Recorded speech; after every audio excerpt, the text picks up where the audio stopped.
When Emily's message lit up my phone that Friday evening, I was standing in line at the grocery store. Just 7 words. Back Monday. I'll explain later. No greeting, no heart emoji, not even a period.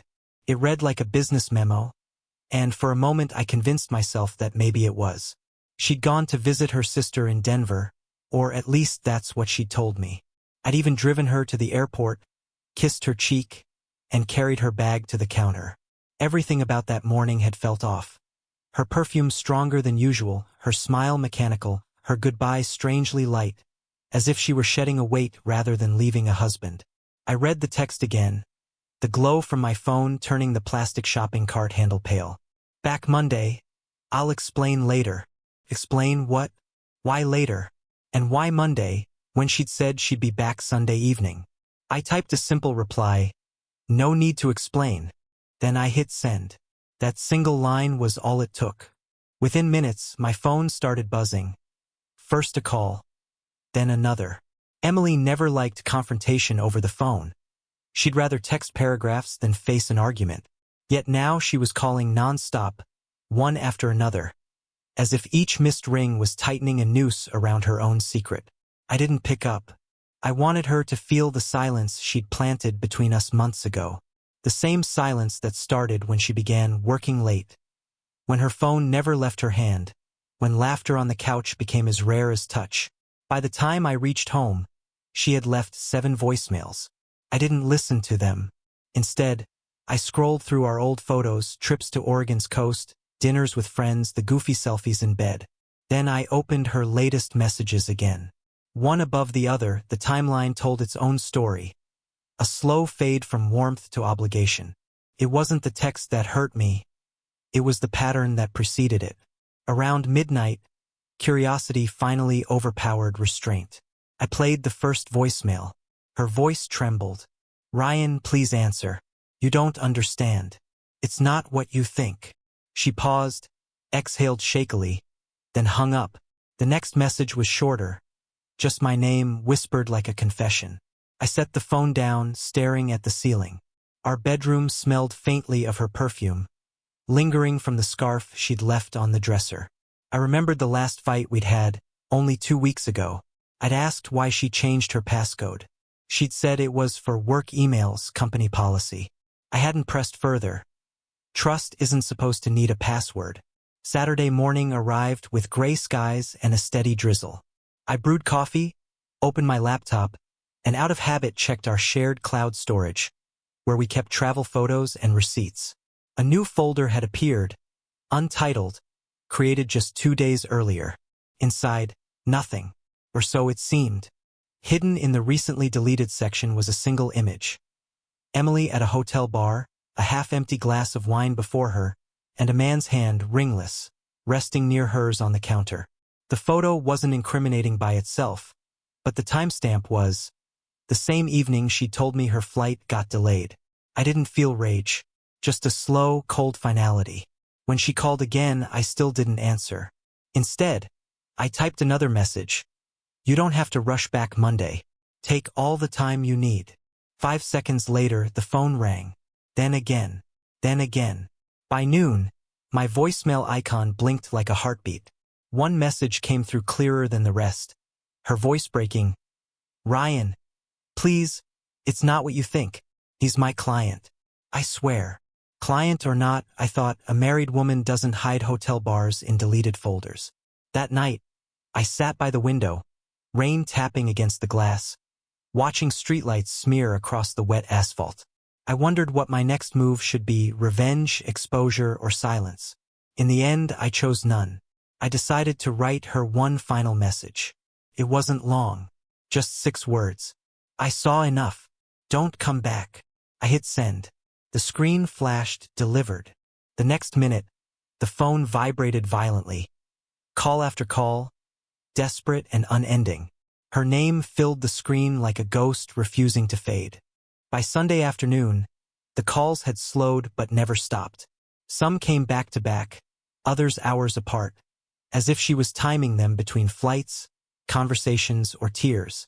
Each ring sounded duller, further away from the woman I once knew. That evening, I packed a small suitcase. Not because I planned to leave her, but because I already had. Emotionally, mentally, I'd walked out the moment she lied about Denver. The bag was just a formality. At midnight, a knock echoed through the door. 3 soft taps, then silence. I knew it was her. I let her stand there for a full minute before I opened it. Her eyes were swollen, her hair tied hastily, mascara smudged. She looked like someone who had been crying in airport bathrooms, rehearsing lies she no longer believed. "Ryan," she whispered, voice cracking. "Can we please talk?" I stepped aside without a word. She entered slowly, like a trespasser testing the floorboards. Her gaze darted toward the counter where my phone lay. The screen was black, but she knew what it contained. Proof she could neither delete nor explain away. "I swear," she began. "Nothing happened. I was meeting a client. The photo looks bad. I know, but you have to believe me." I didn't interrupt. I just poured myself a glass of water, took a slow sip, and placed it on the table. "Then why delete it?" She froze. The question hung there, sharp and obvious. When she didn't answer, I continued, "People don't delete innocence, Emily." Her face crumpled. I panicked. It looked wrong. "I didn't want you to think." "I already think," I said quietly. "That's the problem." The silence that followed was thick enough to choke on. She tried to reach for my hand, but I stepped back. "You don't even want to hear my side?" she pleaded. "I've been hearing your side for years," I replied. "Every time I asked where you were, every time you said you were tired, every night you turned your back to me in bed. That was your side." Her eyes shimmered, guilt flickering behind the tears. She sank into a chair, shoulders collapsing under invisible weight. "Ryan, please. I messed up. I just needed space. I didn't cheat. I swear to God." I watched her, and in that moment, I realized how little the truth mattered anymore. Whether she'd crossed a physical line or not didn't change the fact that she'd already left me long before Monday. "I'm not angry," I said finally. "I'm done." Her lips parted, confusion replacing guilt. "Done? You mean?" "I already moved my things," I said. "Lease ends next month. You can stay until then." She stood abruptly, knocking the chair behind her. "You're just walking away? After everything?" I almost laughed. Everything. Such a fragile word for what we'd become. "I texted you once," I reminded her. "One line, and you couldn't stop calling. That's how I know you care more about losing control than losing me." Tears streamed down her face. She reached for me again, but I stepped back toward the door. "I spent months trying to talk," I said softly. "You spent months turning away. Now you want words when it's too late for them." She sobbed, whispering my name as if it could undo time. But the sound barely reached me. I picked up my suitcase, the same one I'd packed the night before, and walked toward the hallway. She followed, trembling. "Ryan, please don't leave like this. We can fix it." I paused, hand on the doorknob. For a brief second, I remembered our first apartment. The laughter, the shared pizza boxes, the promises whispered under cheap fairy lights. That version of us was gone, buried under years of silence and small betrayals. Without turning around, I said, "You texted that you'd explain later. You were right. Later always comes too late." I opened the door and stepped into the cool night. Her sobs faded behind me, replaced by the distant hum of traffic and the soft echo of freedom. Outside, I looked up at the empty street. My phone buzzed once more, her name glowing on the screen. I stared at it for a moment, then let it ring until it stopped. For the first time in months, I felt peace. Not the dramatic kind that comes after revenge, but the quiet kind that follows acceptance. Some endings don't need explosions or closure. Sometimes all it takes is one short reply, and the silence that follows tells you everything you ever needed to know.